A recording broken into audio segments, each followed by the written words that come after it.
예, 오늘은 이제 성령 강림절 후 일곱째 주일이면서 맥주 감사 주일입니다.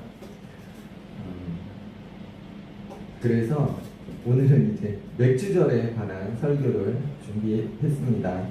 자, 맥주절은 뭘까요? 이제 맥주 말 그대로 이제 보리 추수를 하면서 감사하는 절기라 할 수 있겠어요. 맥주절이라고 이제 부른다는 말이죠.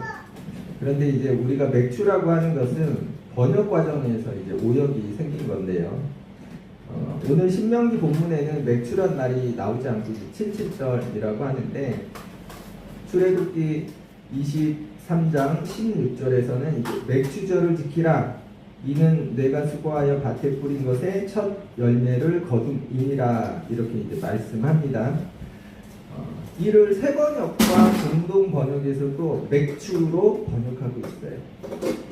또 출애굽기 34장 22절에 보면 77절 곧 맥주의 초실절을 지키라는 말씀이 있습니다. 그런데 여기는요, 새 번역과 공동 번역을 보면 새 번역에서는 너희는 밀을 처음 거두어 드릴 때에는 77절을 지키고, 그리고 공동 번역에서는 밀 곡식을 처음 거두어 드릴 때 추수절을 지켜라. 이렇게 번역하고 있어요. 자, 보리도 나오고 밀도 나와요. 그러면 여기서 문제. 보리가 맞을까요? 밀이 맞을까요?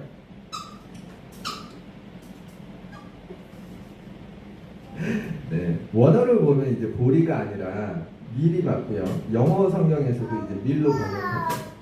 그리고 이제 과거 이스라엘이 이 77절, 그러니까 맥주절이라고 부르는 이 날에 수확의 첫 열매를 드렸던 것도 밀로 밀이었죠. 그리고 우리가 잘 알고 있듯이 이제 맥주절, 77절, 오순절 이렇게 부르는 이름은 다르지만 이게 같은 날이거든요.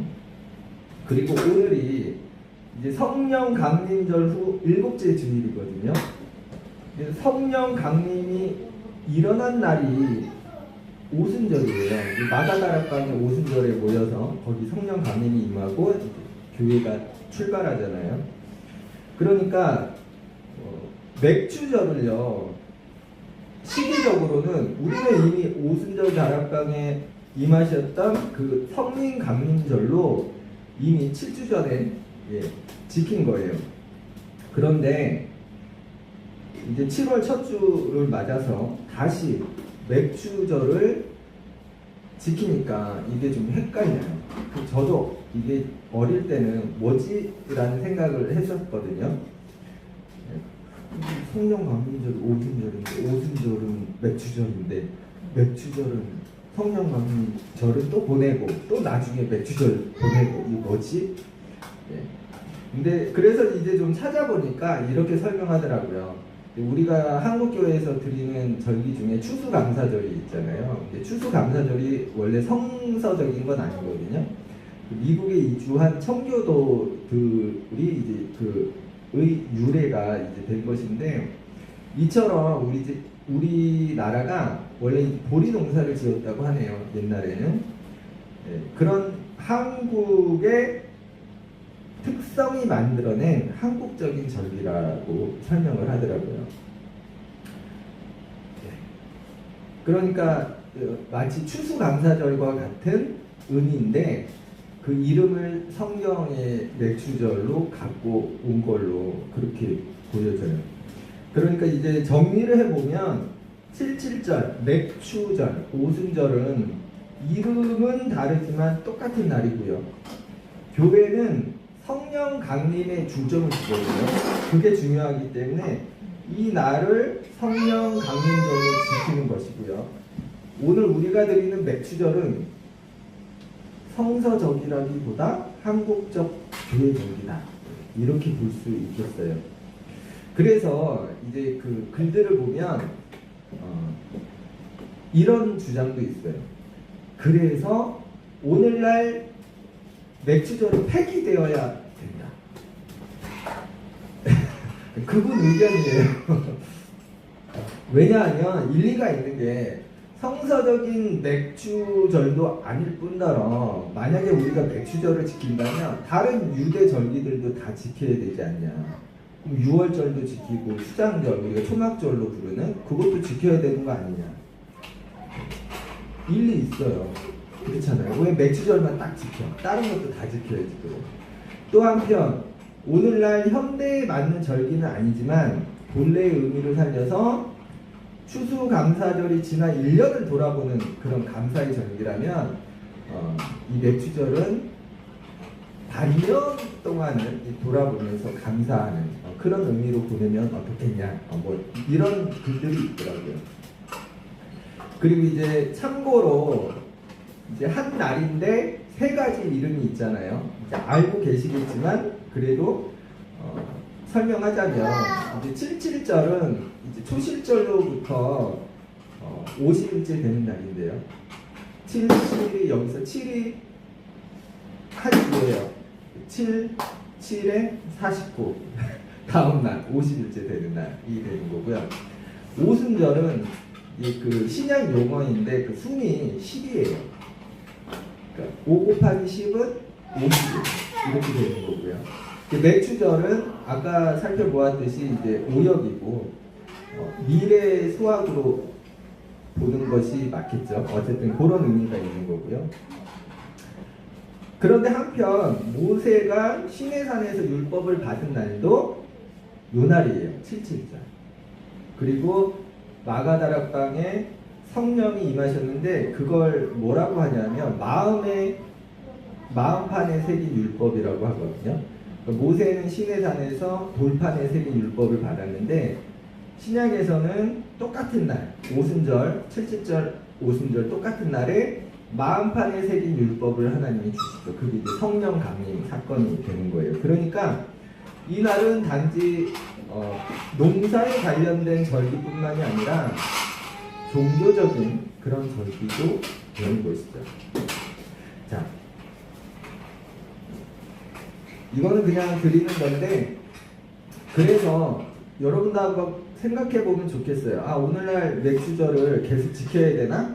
아니고 폐기하는 거 어떤가?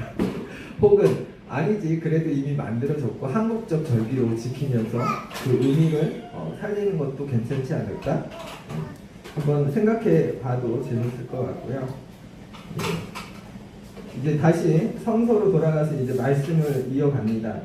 오늘 본문 9절 10절에서 77절을 지키되 하나님이 너에게 복을 주신 대로 내 힘을 헤아려 자원하는 예물을 드리라 이렇게 말씀합니다.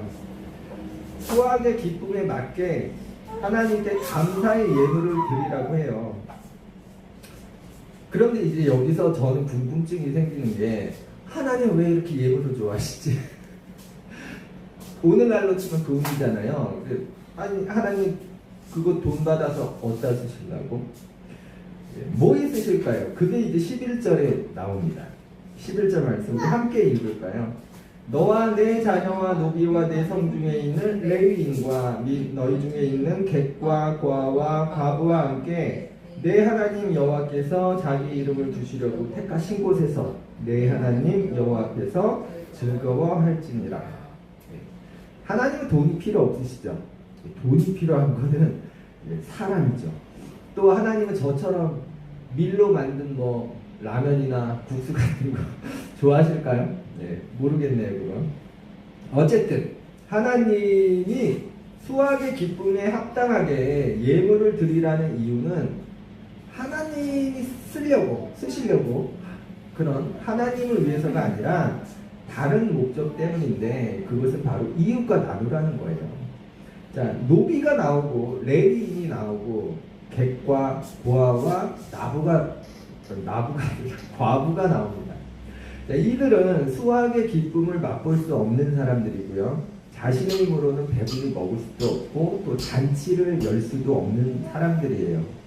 그래서 이 사람들은 수확의 기쁨을 맛보는 사람들 편에서 자기들의 힘으로는 즐거울 수 없는 사람들이잖아요.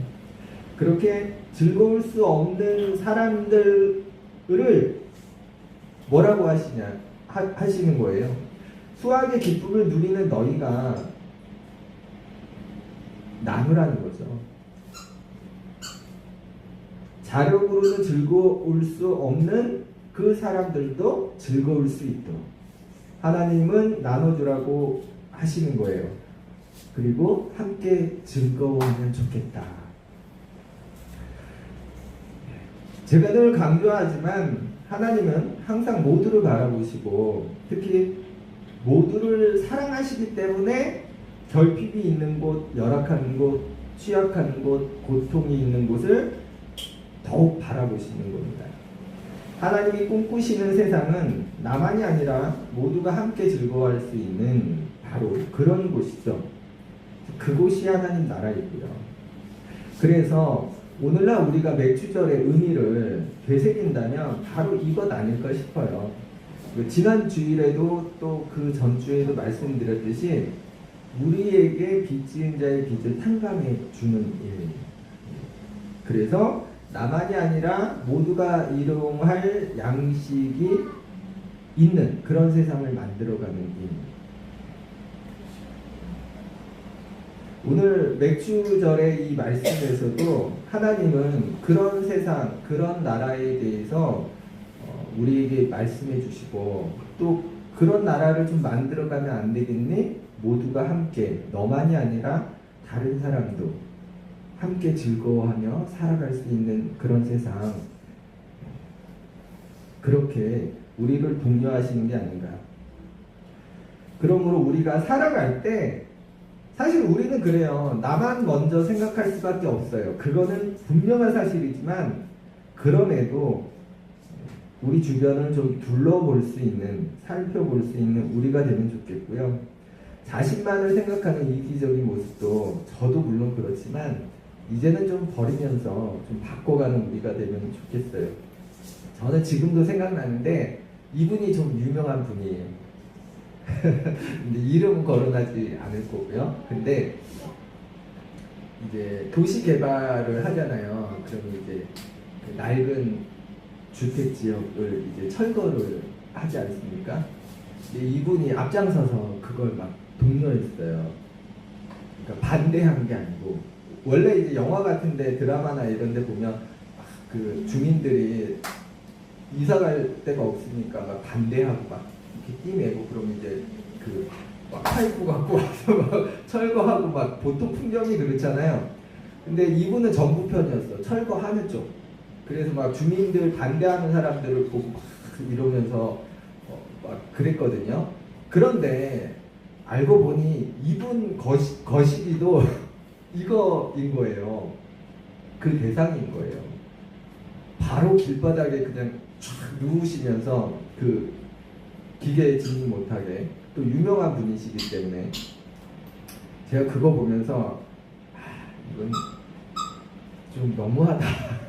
사람이 좀 일관돼야 되는데 다른 사람 일일 때는 그냥 막 그렇게 손가락질 하시던 분이 자기 일이 되니까 바로 돌변해서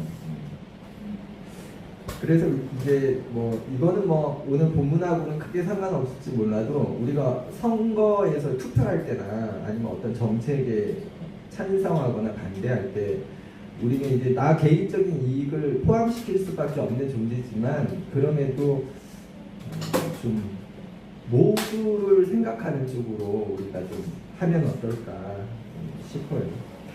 어쨌든 그리고 12절 말씀인데요. 너는 애굽에서 종되었던 것을 기억하고 이 규례를 지켜 행할지니라.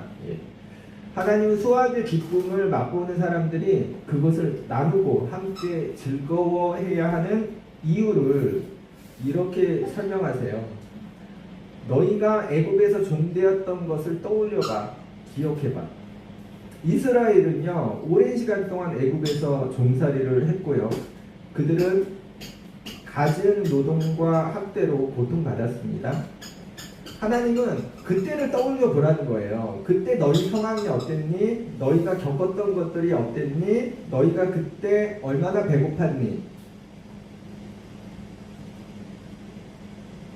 그리고 지금 저 사람들을 봐. 고아와 과부와 나그네들. 지금 저들의 모습이 그때 너희들 모습 아니니? 그런데 요건 우리에게 좀 적용의 무리가 있어요. 왜냐하면 현대인들 중에 물론 아직도 그런 분들이 많이 계시지만 적어도 우리나라에서 대부분의 사람이 배고픔이나 고통이 뭔지 모르는 그런 사람이 많잖아요. 그러니까 문자적으로 적용하기에는 좀 어려움이 있는데, 그러나 내가 그런 배고픈 경험이 없다고 해서 이 말씀을 무시할 필요는 없는 게요, 이 말씀이 요지는 입장 바꿔보라는 거거든요. 서로가 서로의 입장을 한번 바꿔봐.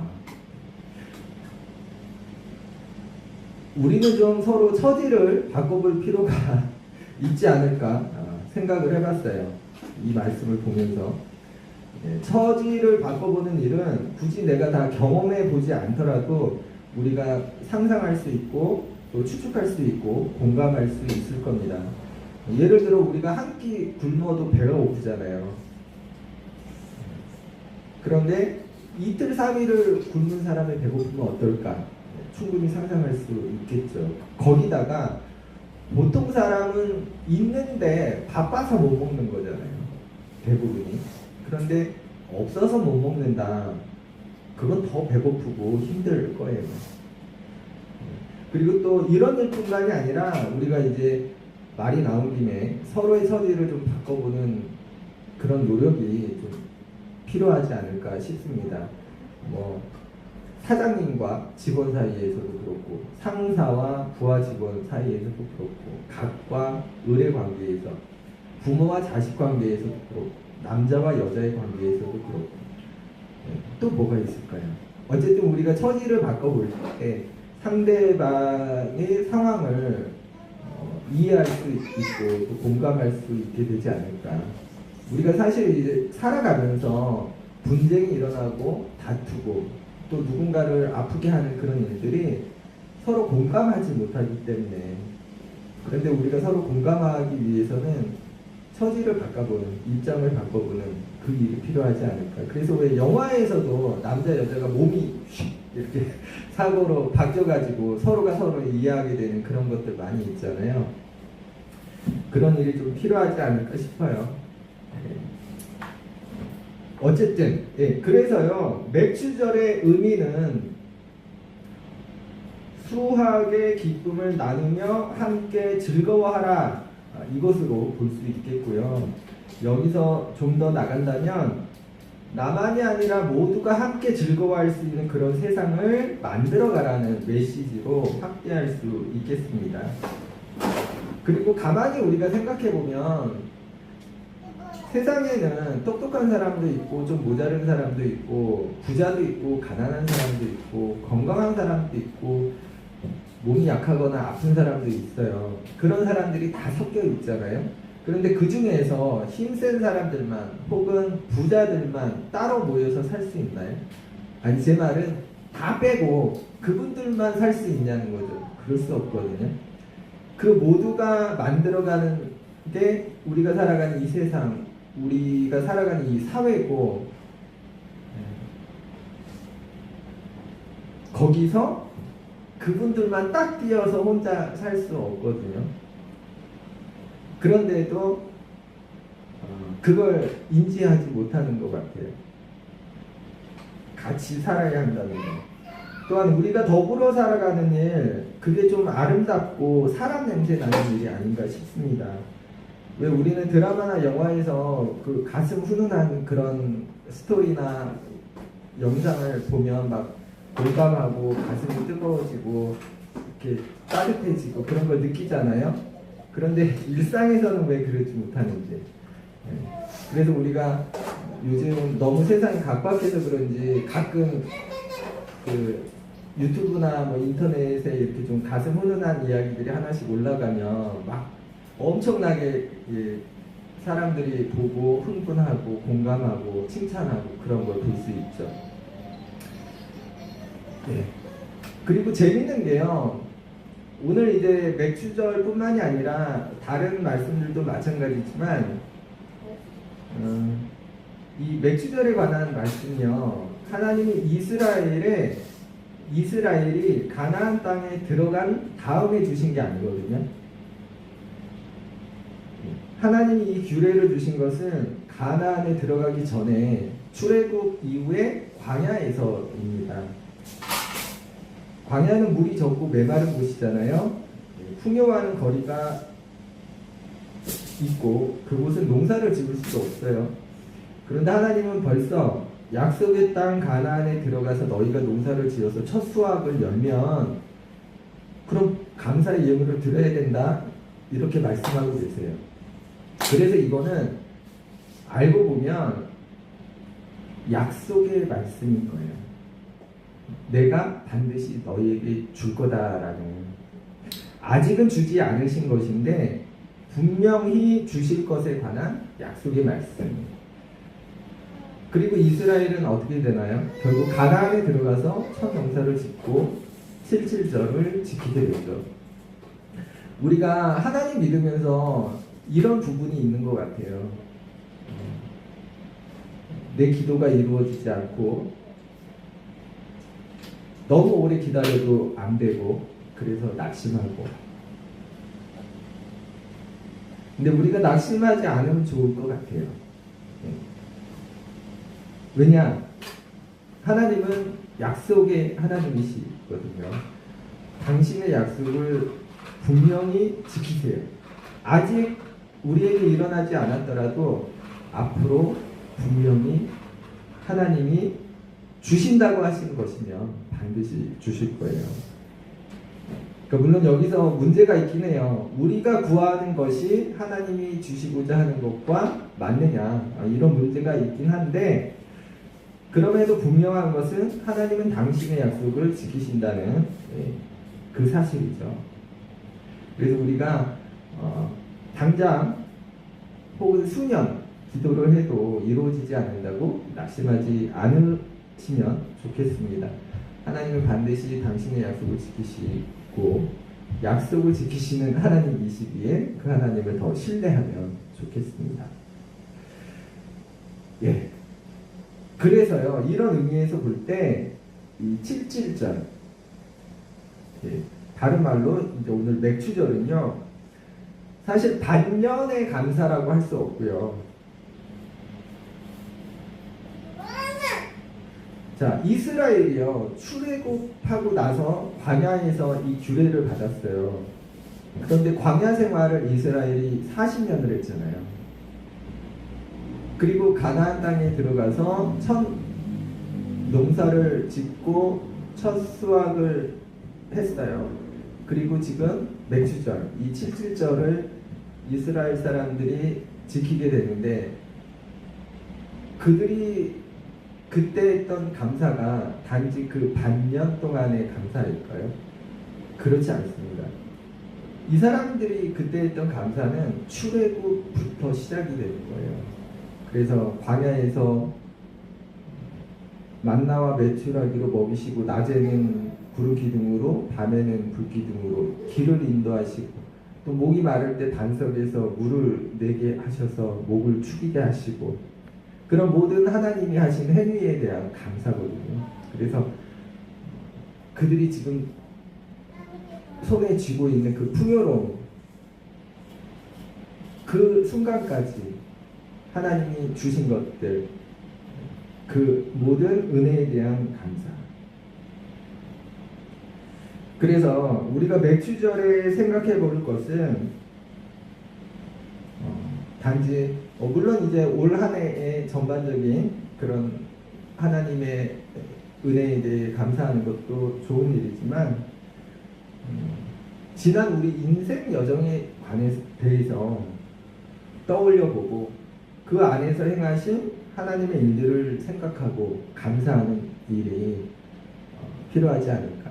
그리고 이 일은요, 올해만이 아니고 내년에도 내후년에도 계속해서 충분히 할 가치가 있고, 또 그때마다 새로운 은혜와 또 그게 있을 것 같아요.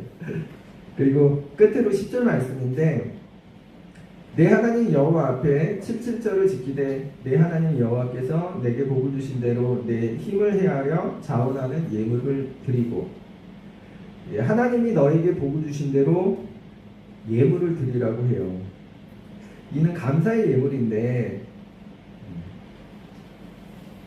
여기서 생각해 볼 것은 그렇다면 우리는 왜 감사의 예물을 드려야 할까? 그렇잖아요. 가만히 생각해 보면 이렇게 생각해 볼 수 있을 것 같아요.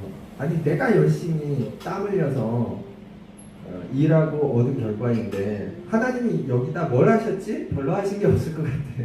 다 내가 한 것 같아. 그러니까 내가 하나님께 예물을 드릴 필요도 없을 것 같아요.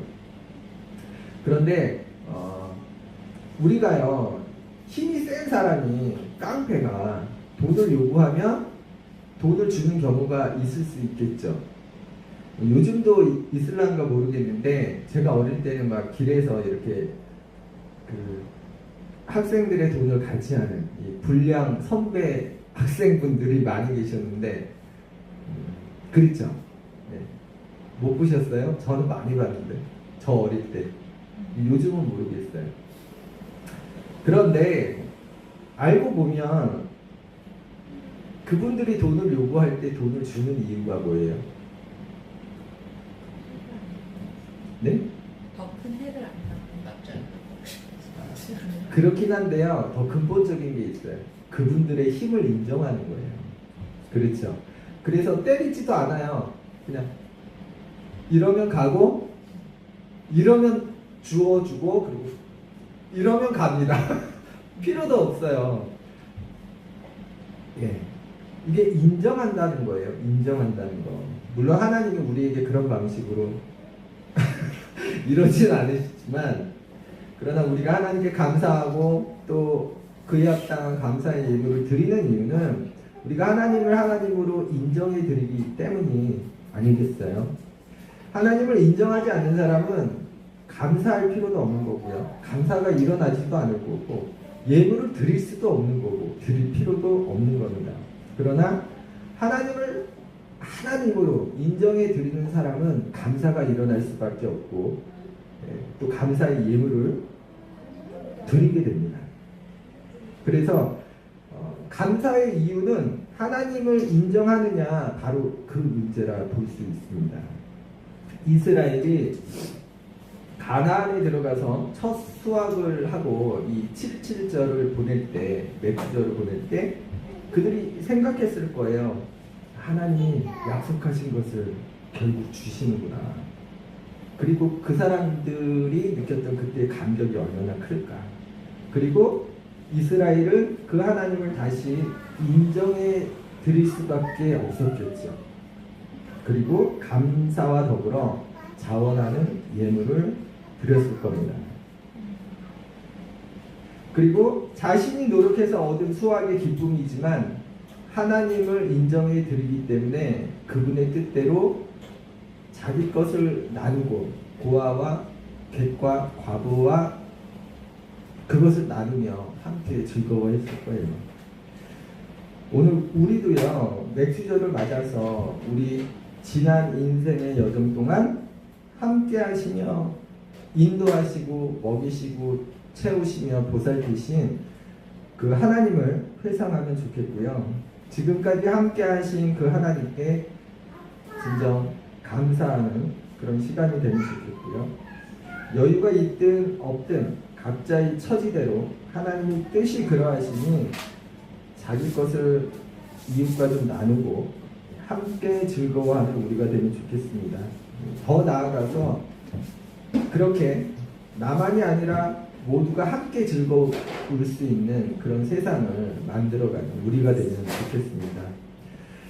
자, 오늘도 이런저런 오늘따라 더 두서없이 말씀을 전했는데 이제 설교를 마치려고 해요. 알고 보면 맥주절이란 한 해 첫 농사인 밀수확의 기쁨에 관한 것이라고 하기에는 그 범위가 넓고요. 여기까지 인도하시고 채우시며 보살피신 그 하나님의 은혜에 관한 전반적인 감사라 할 수 있겠습니다. 또한 이날에 감사와 더불어 예물을 자원하여 드리고 그것을 함께 나누며 즐거워하는 일은요, 하나님을 하나님으로 인정해 드리는 일이기도 합니다. 우리가 하나님을 정말 인정한다면 하나님의 뜻대로 나만이 아니라 모두가 함께 즐거워할 수 있는 그런 세상을 만들어가면 좋겠습니다. 하나님은 모두를 사랑하십니다.